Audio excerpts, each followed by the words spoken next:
Yang penting setiap keyakinan apapun ada dasarnya, ada argumennya.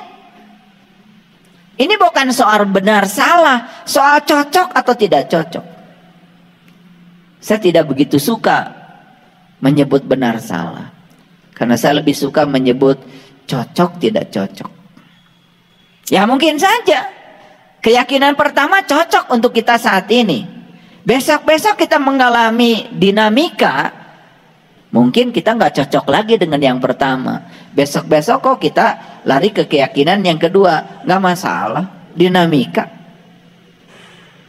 Istiqomah dalam bahasa Islam itu bukan titik mati, bukan konsistensi. Istiqomah itu adalah dinamika.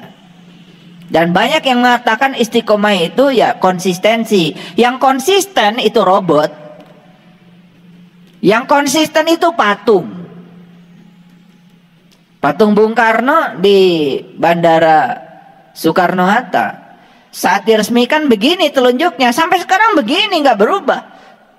Itu konsisten namanya. Makanya itulah bahayanya patung. Bukan patungnya, bukan objeknya yang haram, sifatnya. Jadi kalau Anda seperti patung, hari ini begini, besok begini, lusa begini, itu yang haram, bukan objeknya. Kita menjadi anti patung, tetapi kita memiliki sifat patung, aneh. Itulah kebodohan. Gambar haram. Dikira yang haram tuh gambarnya. Gambarnya nggak punya dosa apa-apa. Yang haram itu adalah membuat gambaran-gambaran dari segala sesuatu yang kita tidak tahu. Membuat gambaran-gambaran tentang Tuhan. Kita juga nggak kenal Tuhan. Loh, Tuhan tuh digambarkan sebagai suatu sosok. Setelah itu dikonsepsi Tuhan menurut pikiran kita. Kalau kita baik padanya, dia akan baik pada kita. Kalau kita tidak baik kepadanya, dia akan menyiksa kita, mengutuk kita. Itu konsepsi tentang Tuhan. Apakah itu Tuhan yang sebenarnya? Tapi karena konsepsi ini diulang-ulang terus-menerus, maka kebohongan yang diulang-ulang terus-menerus lama-kelamaan dianggap kebenaran. Itu yang berbahaya.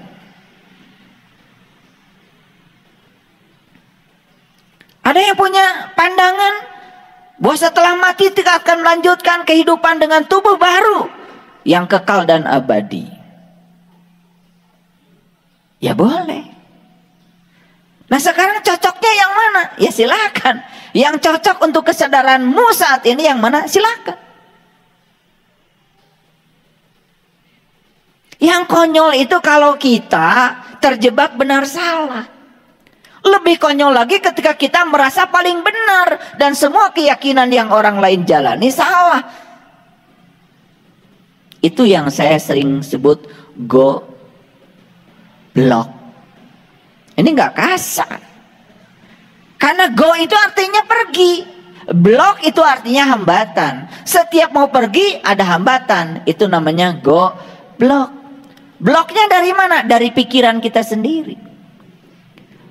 Lihat orang-orang yang semangat setelah dinasehati oleh saya. Di sini nyampe ke rumah melempem lagi. Itu namanya goblok. Go-nya cuma sesaat aja di sini, nyampe di rumah ketemu blok lagi. Wah, besok saya mau bisnis. Semangat luar biasa. Begitu ada hambatan sedikit saja, ada tantangan sedikit saja, sudah langsung mundur. Itu goblok. Ini bahasa Inggris loh, bukan bahasa Sunda.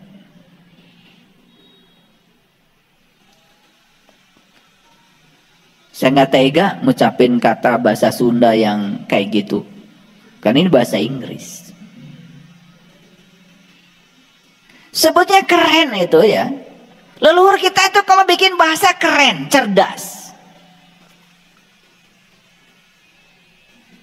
Lotek walaupun enak, Sampai sekarang tetap aja rendah hati, dipanggilnya low-tech, tidak pernah high-tech.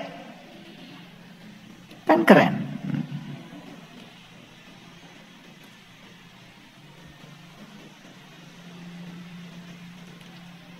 Kematian itu suatu kepastian. Tidak ada yang lebih pasti dari kematian. Sekali lagi, tidak ada yang lebih pasti dari kematian. Apa yang terjadi 1 detik setelah kematian? Yang jelas, yang pertama, nama kita langsung berganti.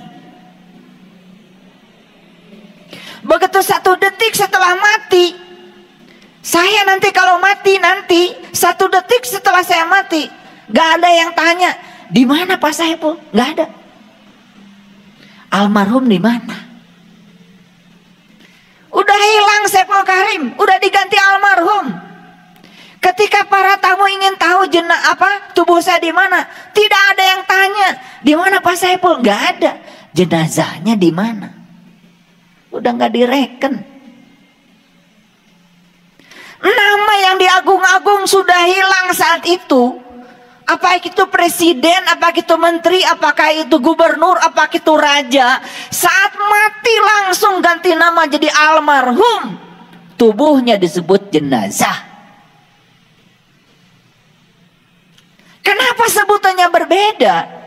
Jiwa-jiwa yang melekat di dalam diri kita saat hidup disebut jiwa, saat mati langsung ganti nama jadi arwah. Betul nggak? Sadar nggak kita itu? Sering kan mendengar ini? Coba pikirkan, kenapa nama diganti almarhum, almarhumah? Kenapa diganti jenazah? Kenapa jiwa itu diganti arwah? Coba. Gak ada mengeningkan cipta buat para jiwa, gak ada buat para arwah.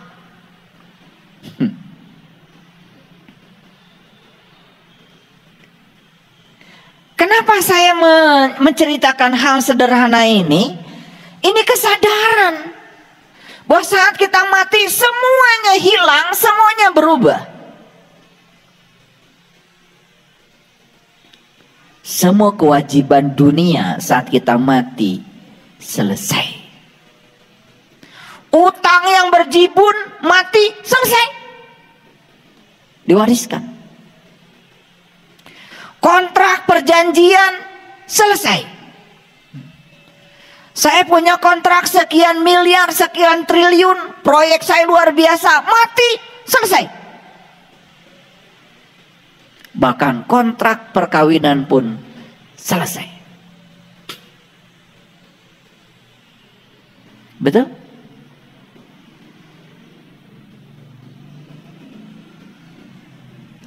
Ketika kita sakit menjelang kematian, rasa sakit yang mendera, penderitaan yang luar biasa, begitu mati selesai, dibebaskan. Jadi saya suka aneh saja. Ketika seseorang sakit menderita luar biasa, kita tangisi sakitnya. Kasihan dia sakit. Tapi begitu dikasih karunia kematian oleh Allah, dibebaskan dari sakitnya, masih ditangisi. Maunya apa?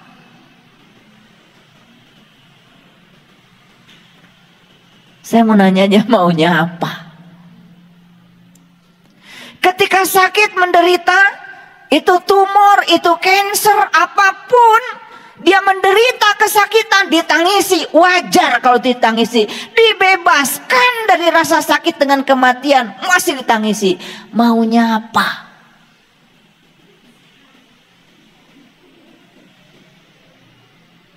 Sadar? Sadar apa tidak? Jadi maunya apa?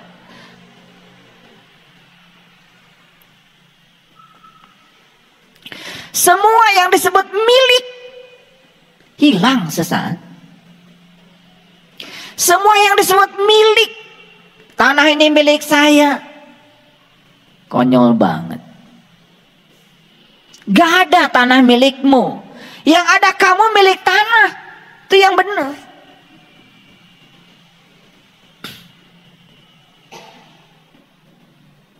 Kita sedang membebaskan tanah di Jelekong itu. Saya nggak mau ribut soal tanah. Mau dijual berapa? Bayar. Kita butuh. Walaupun kita sudah bayar itu tanah, bukan milik kita. Nggak bisa dipindahkan kok. Nggak bisa dibawa kok. Betul nggak? Sudah dibayar tetap aja di Jelekong. Jangan mentang-mentang karena uang kita seakan-akan itu berpindah tangan menjadi milik kita. Enggak ada. Semua yang di dunia ini hanya hak guna pakai. Walaupun ada sertifikat hak milik, itu bohong, itu kertas.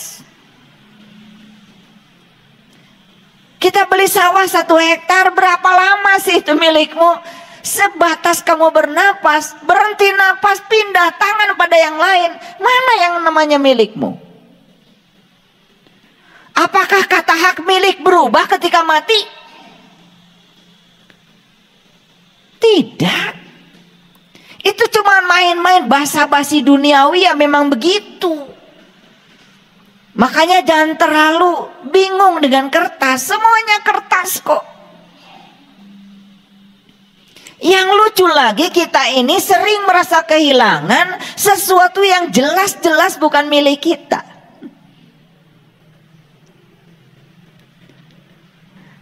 Itulah kadang-kadang kebohongan yang diulang-ulang dalam sholat kita. Inna sholati wa nusuki wa mahyaya wa mamati lillahi rabbil alamin la syarikalah wa bidzalika umirtu wa ana awalul muslimin.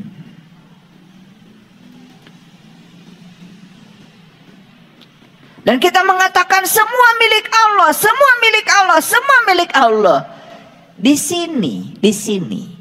Tetapi kenyataannya seakan-akan semua milik kita. Pelitnya luar biasa. Hitungannya luar biasa.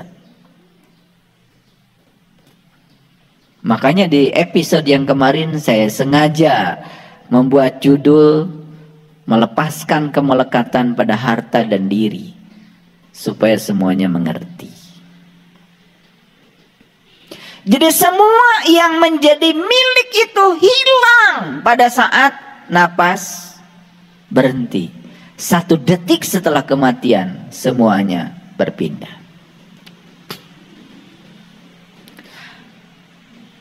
Dan kita tidak akan bisa masuk lagi ke tubuh ini.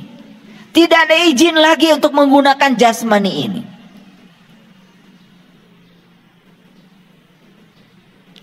Saat kita keluar, kita sadar keluar, kita melihat tubuh kita sendiri. Ada keinginan untuk masuk lagi, tetapi tidak bisa lagi. Maka disebut menghembuskan nafas yang terakhir. Artinya, ya sudah, begitu nafasnya terhembus nggak bisa masuk lagi.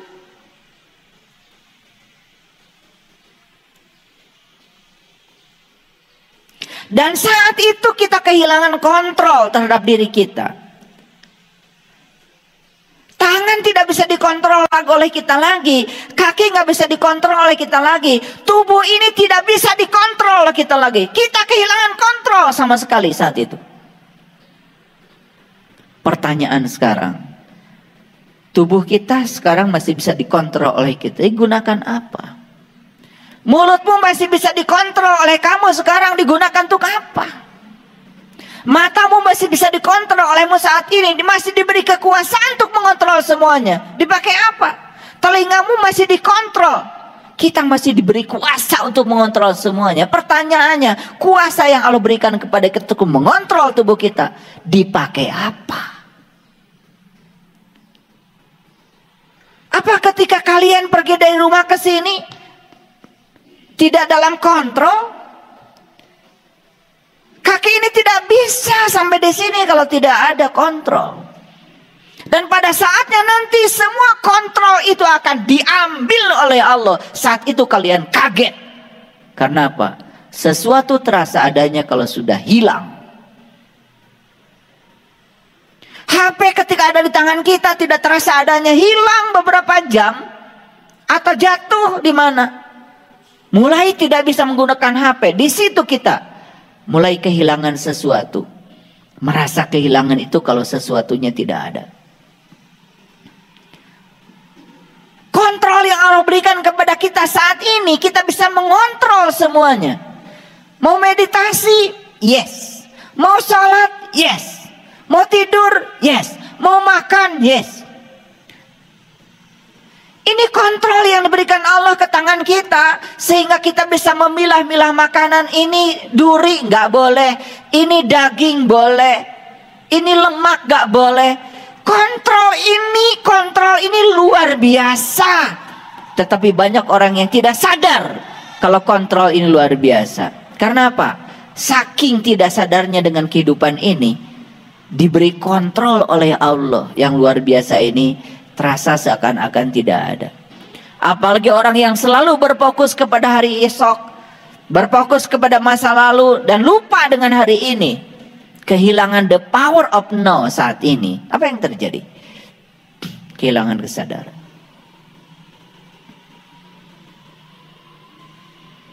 Satu detik setelah kita mati, tubuh kita hanya seonggok daging yang akan membusuk dimakan bakteri. Hanya seonggok daging yang akan menjadi santapan empuk bagi para bakteri itu. Betul? Satu detik setelah kematian, kita pun kehilangan hak yang namanya kebebasan. Kebebasan untuk memilih, kebebasan untuk menentukan, hilang semuanya. Coba hadirin, sekarang kita sedang punya segalanya. Kontrol kita miliki, kebebasan untuk menentukan dan memilih kita miliki. Kita masih boleh keluar masuk di tubuh jasmani kita ini. Semua yang disebut milik kita masih boleh dinikmati. Nama kita masih sama seperti yang diberikan oleh orang tua kita kepada kita. Begitu besar dan luar biasa pemberian semesta kepada kita. Nikmat Allah yang mana lagi yang mau kau dustakan? Harusnya manusia menyadari bahwa sebetulnya hidup ini luar biasa. Luar biasa enggak? Sangat luar biasa. Saya akan tunjukkan luar biasanya sebentar lagi. Jadi saya tegaskan tadi, hanya manusia yang bisa meninggal. Kenapa? Karena manusia itu meninggalkan kesedihan, meninggalkan kenang-kenangan, meninggalkan warisan, meninggalkan nama dalam buku sejarah, meninggalkan Facebook, meninggalkan IG, meninggalkan YouTube. Kiai Haji Zainuddin MZ, suaranya masih lantang di YouTube. Dan beliau sudah pergi. Namanya masih dikenang sampai sekarang. Gaya khas ceramahnya masih dikenang oleh kita sekarang. Bahkan mungkin saja banyak yang masih tertarik dan tidak tahu kalau beliau sudah tidak ada di sini lagi. Beliau sudah menorehkan sebuah sejarah besar di dalam hidupnya. Nasihatnya terus mengalir. Itu pertanyaan saya. Apakah kita mau pergi dengan Devil Airline? Apakah kita mau pergi dengan Heaven Airline? Terserah kita. Semua pilihan ada pada diri kita. Karena sekarang kontrol ada pada diri kita. Kuasa untuk memilih ada pada diri kita. Kebebasan untuk menjadi apa ada pada diri kita. Ya, mau tidur terus?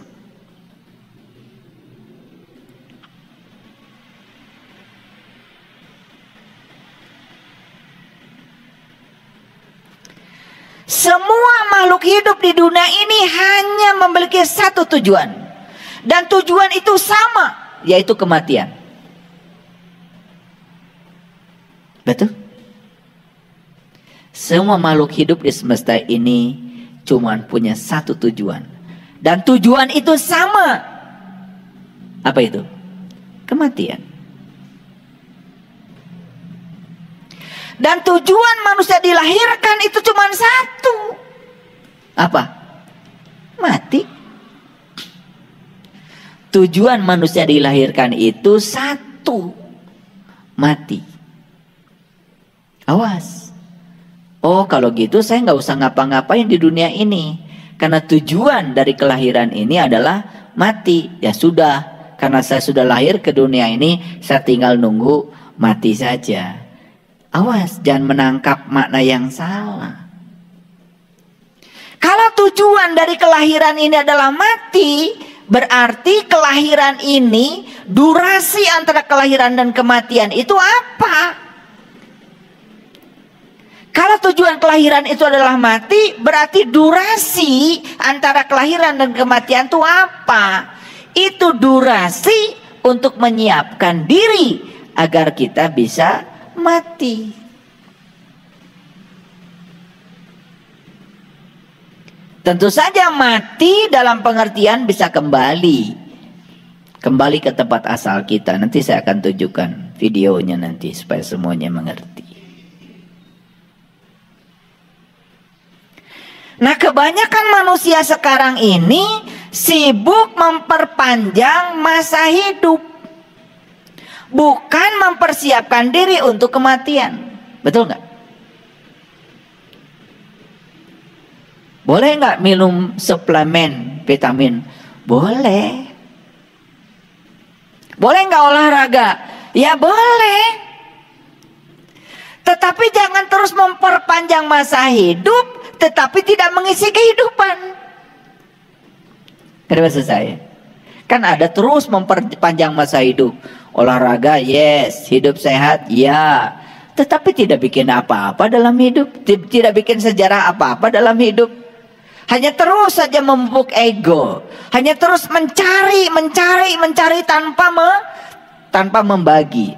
Hanya mengumpulkan tanpa melepaskan. Kan banyak yang kayak gitu. Itu namanya salah arah. Jadi antara kelahiran dan kematian ini ada jeda nih, ada durasi. Untuk apa durasi ini? Durasi ini adalah untuk menyiapkan diri agar saat mati bisa pulang.